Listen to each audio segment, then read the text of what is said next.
Então, ó, presta atenção. Olha pra mim aqui, vocês. O que que é um gaspe?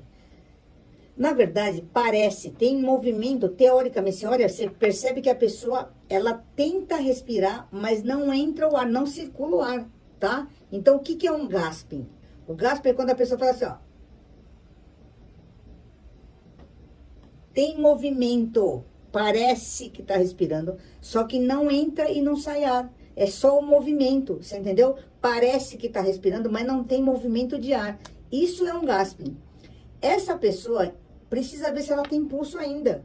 Pode ser até que ela já não tenha mais pulso também. Ela acabou de parar.